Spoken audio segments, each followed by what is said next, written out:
Hi, everybody. Welcome to another show of Meeting with Changemakers. Today I have Philipp Scheppelmann from Germany zooming in. Hi, Philipp. How are you doing? Fine, Philip. How are you doing?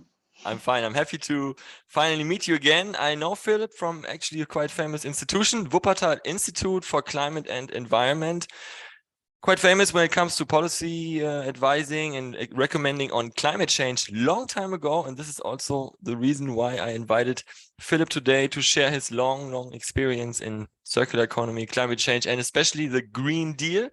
But before we come to that, I would always like to introduce yourself a little bit.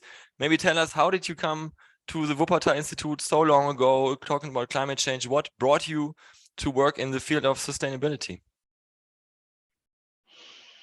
Well, I started to deal with sustainability in 1988.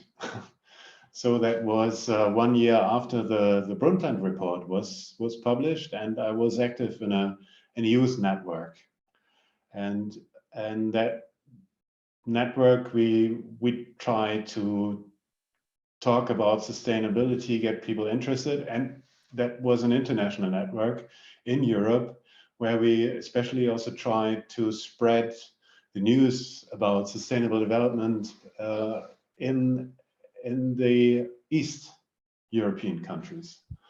At that time, that was only partially legal, so that was also a bit difficult at that time. We organized translations of the Brundtland Report, etc., and some exchange programs on that. It was also the time of perestroika, so a slow opening of the Soviet Union at that time. Yeah, and then the wall came down. I lived in Berlin, a very exciting time, and in 1992, I ended up at the Rio summit, at the United Nations Summit on Environment and Development. And when we came back, we realized that nobody was really interested in that. Sustainability as a concept was hardly known. And so that was a very difficult time. But one of the few institutes that actually talked about sustainability at that time, that was the Wuppertal Institute. So it was for me a natural choice to end up in the Wuppertal Institute. And at that time, it was quite risky to deal with that. Yeah, because people were smiling at us. And you could probably say also in the science community, talking about climate change, sustainability, environment development was not really considered to be serious science. Fortunately, that situation has changed. But yeah, we took some risk at that time, and that obviously was worthwhile taking that risk. And we are in a different situation now. Everybody talks about climate change. More and more people talk about sustainability, and yeah, now we are here. Very interesting. And since the Wuppertal Institute has like different departments, where did you start and what is your role right now in the Wuppertal Institute? Maybe you can give us a little insight on that. So I was really fascinated about the concept of industrial metabolism, that we talk about the resources an economy needs, and what would be sustainable levels of resource consumption. And the Wuppertal Institute was one of the first institutes that actually developed a methodology of measuring the resource consumption of whole economies. And this is where I started. And now I'm mainly deal with policy development. I also teach political science at university, and yeah, this is also what we are going to talk about here. Very interesting.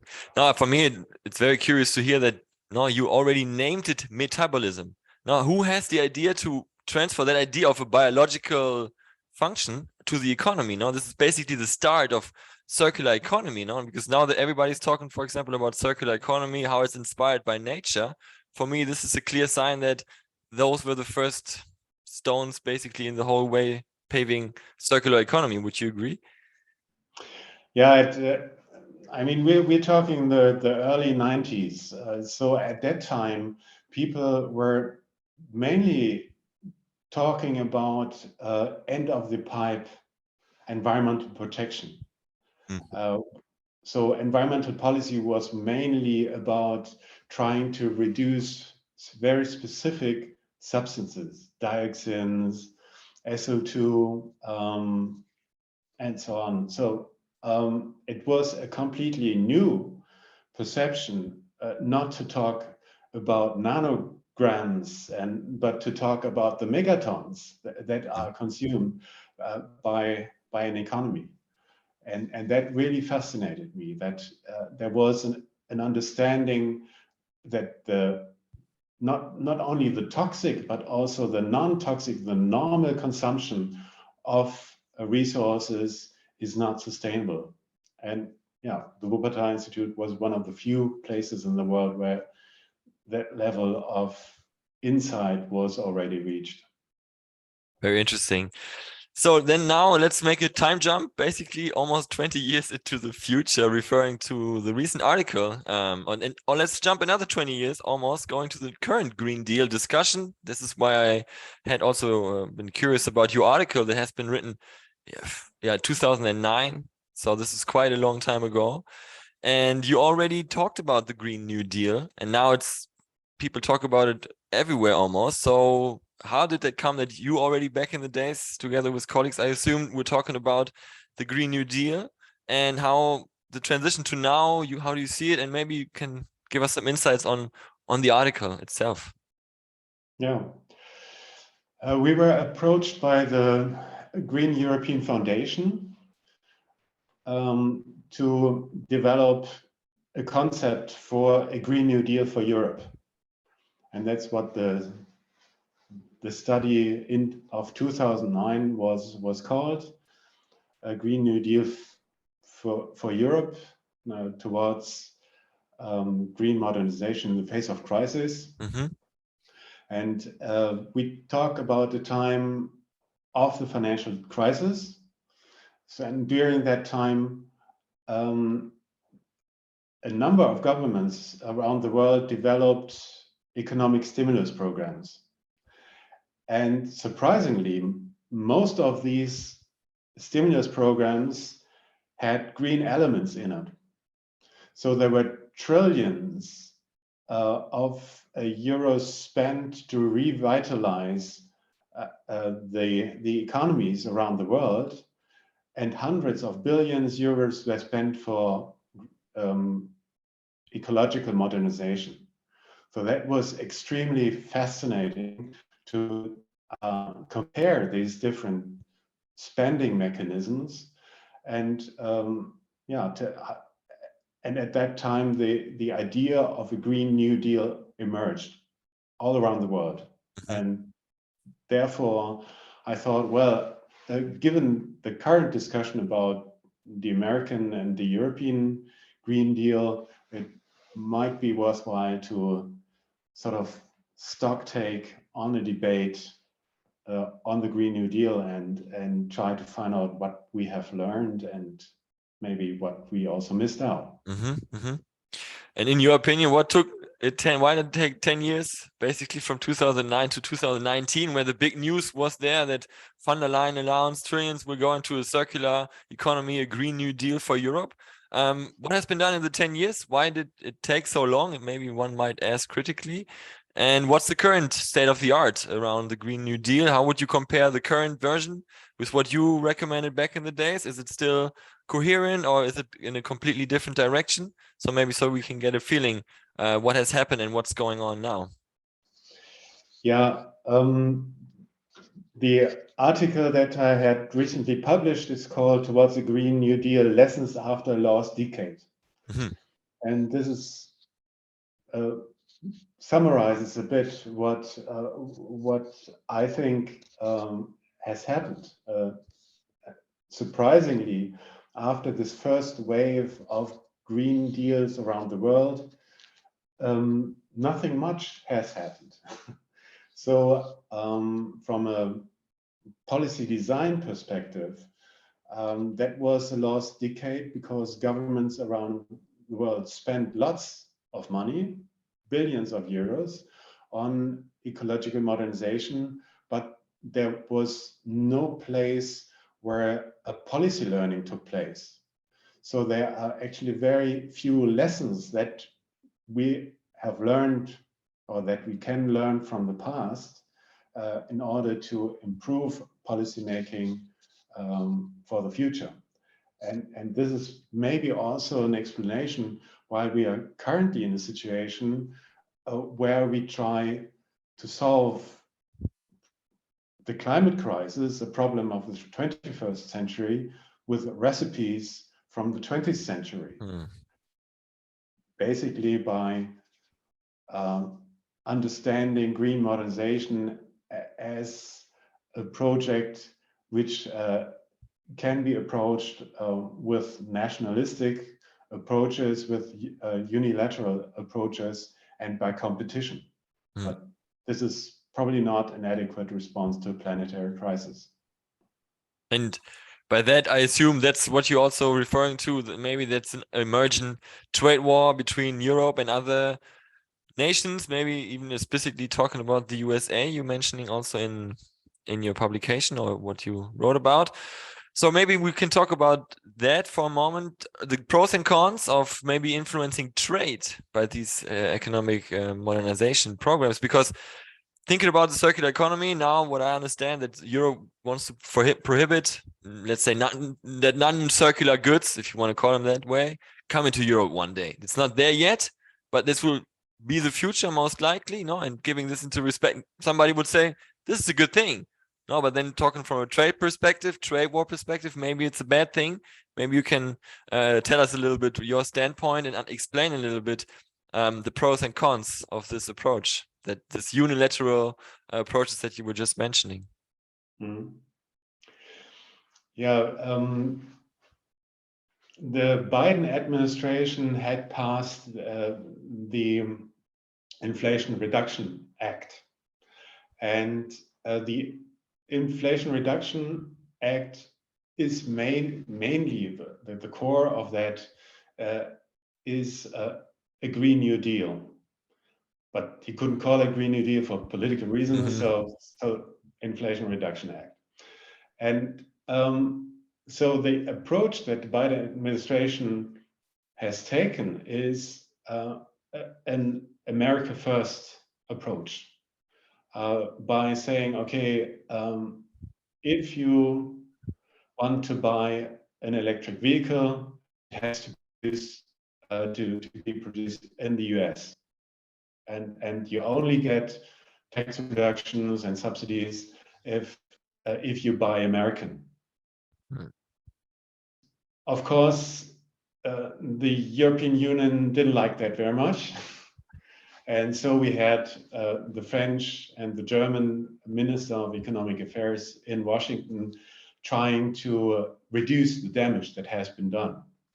And so this is what I meant, that currently the debate is about, can we solve a planetary crisis, the climate crisis, with approaches of the past century, understanding the green modernization as a national product or as a national project, trying to protect economies. I think it's really, really important what you're saying, no? Because the language, even if you read strategic paper of the EU, it's still this competition language, no? And even talking about a bit of a war language, now us against the others. Because if you think when they talk about with the Green Deal, we become more competitive. Yeah, but what does that mean? Somebody else is not as competitive and not as green, which is not good for the planet, no? So in the end, like you're saying, we need to cooperate. At least that's what I understood. Now, facing global problems can't be solved locally or regionally, maybe not isolated, no? So then thinking about the Green New Deal, maybe pointing out, because you're talking about stimulus program and you're comparing it to stimuli programs, what kind of stimulus are currently set within the European Green Deal that you, for maybe summarizing it for us to understand it, and then what you think is still missing for it to be more coherent?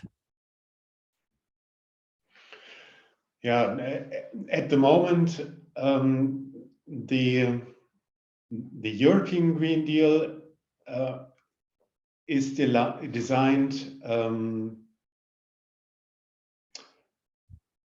in a way that it tries to reach climate neutrality by 2050. And Ursula von der Leyen has, the president of the European Commission, has introduced quite intelligent elements, including binding legislation that Europe is supposed to reach climate neutrality.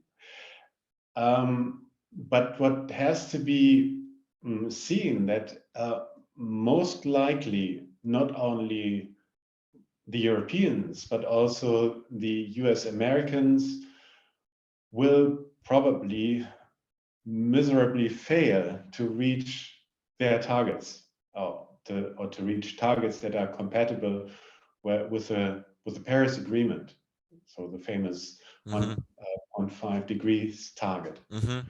And yeah, this is one of the reasons why we would argue we cannot solve these problems on a national US American basis, and also not only in the European Union.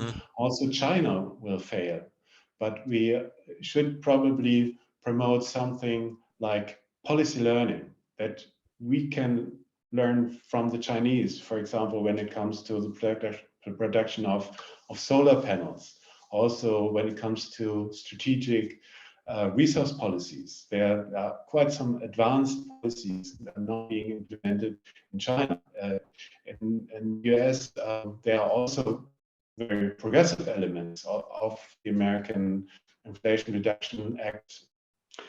Essentially, we need a policy learning accelerator because we are running out of time.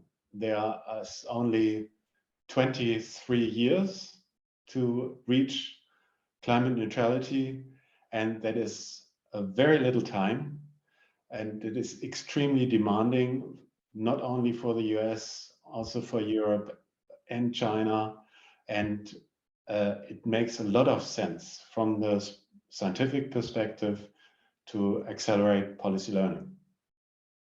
Let me link into that one more time, because you're saying America, Europe, and China will miserably fail, which I believe, but it would be interesting to know how you get to those conclusions. What are the data? What is the data behind, or estimation basis for that?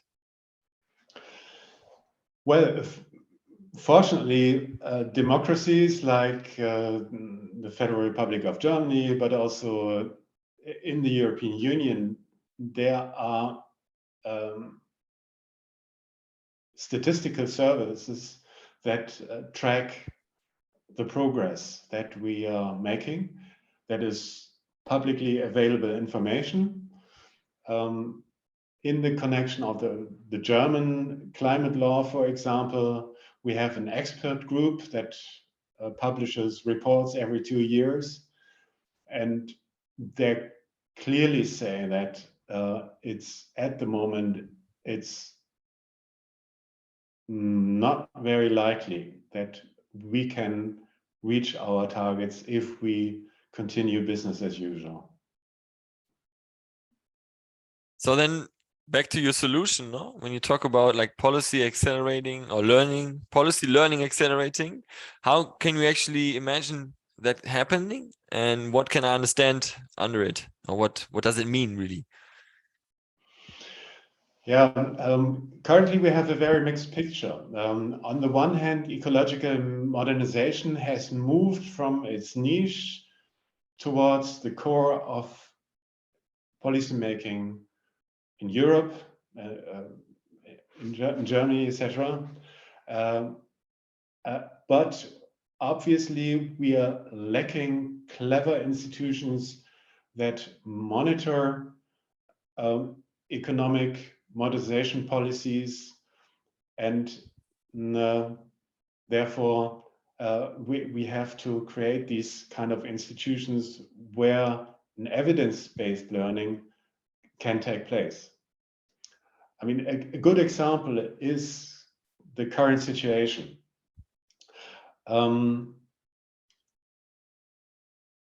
Currently, the two ministers from Europe are in Washington in order to control the damage that has been done by the Inflation Reduction Act with this unilateral approach. But this is happening after the legislation has been passed. Mm-hmm. But you have to understand that the policy making of the US Democrats is not a top secret operation. Collect elements for a good US Green New Deal. 3 years ago, I met this guy in Cologne, and we talked about the European policy design and the US policy design and what would be best. And so if it was possible for me to follow the development of the Green New Deal in the United States, why did the European Commission and the German and the French government fail to see what is coming? Surprising, huh? That is quite surprising, but it is an indication that my analysis is correct, that we are lacking institutions that take an interest in monitoring policy events and try to learn and try to improve these kind of policies. At the moment, if the press is correct, that we read about the current diplomatic crisis, is that nobody in Europe saw that coming. And that is amazing, because we have embassies, we have the commission services in Washington. Each of the German parties, they have large offices with well-paid staff, where the German government has a special consultant for transatlantic cooperation. But why? None of these institutions managed to see what was coming. And that is depressing in a way. And it indicates that we really have to improve our policy monitoring and learning capacities. Very interesting. Sounds almost like they turned a blind eye on purpose, or sounds a bit like ignorance towards something that you should have known. And even from an economy point of view, or even economic theory, we talk about rent seeking and we see protectionism in past laws of the World Trade Organization. It's nothing new in a way that is applied just to a new topic, basically. So it is quite surprising. But then when we talk about now climate change solution acceleration, to wrap up a little bit the whole discussion, what can we do to, maybe as a person or as a company, to speed up the process to really be able to reach the 1.5 goals? Yeah, the moment it's for a company, but also for individuals, it is quite difficult to have a lifestyle compatible with the 1.5 degrees goal. And yeah, when it comes to a company performance, the waste of resources and energy is in many aspects the rational choice. And this indicates that the framework conditions are not good, that the prices, for example, still don't speak the ecological truth. And that is a very difficult situation that needs to be improved. And yeah, this is why we urgently need policy learning and policy improvements on that side. Nevertheless, there is scope to do things right. And yeah, we are currently working, for example, in a European research project where we try to analyze how initiatives, for example, on the local level, local sufficiency initiatives, how they are operating and how they can continue to operate under which conditions. Yeah, but we're at the moment, it is when the framework conditions are wrong, it's very difficult to do the right thing. You just mentioned a word that I also want to bring up, sufficiency, something that is not really often spoken about. Politicians don't like that term, I think, not too much either. But I remember it was maybe first coined by von Weizsäcker, even at the Wuppertal Institute. That's something I really remember. And when you read about sufficiency, Weizsäcker is still referred to many times. No, but this is something that I always see. Now we can, even if we do the consumption that we have right now, and we replace plastic by bioplastic to make it more circular, for example, no, doesn't solve it. No, so you're also mentioning sufficiencies and systematic change. So just being circular doesn't really necessarily change our problems, right? So sufficiency is something we won't be able to go around. Is that something you still believe? Yeah, it's not only what I believe, but it belongs to one of these elements that we discussed more than 10 years ago, and that are now finding its place into the public discourse. Even the IPCC report, the latest, has acknowledged that we need to take sufficiency into consideration. Well, what does sufficiency mean? It is mainly at the end of the narrative that consumption of more and more goods and services improves your life. So not a maximum consumption is healthy, is good for you, but a sufficient consumption of resources is good for you and the environment. And we now understand that it's not enough to only improve technologies, but we have to improve lifestyles and find ways to lead a happy and fulfilled life. And yeah, this is mainly what sufficiency is about. Honestly, right now I have nothing to add to the last sentence. I think this is fundamental, that we have to bring purpose to our lives, from there maybe also to the economy, to society. And without that, sustainability won't be able to be achieved. Yeah, so Philipp, thank you so much for your time and for sharing your insights. I hope to see you again, but I don't hope to see you in 10 years again, that you make another article about the past lost decade. So I hope we won't lose another decade. Thank you so much for your time, and I hope to see you real soon.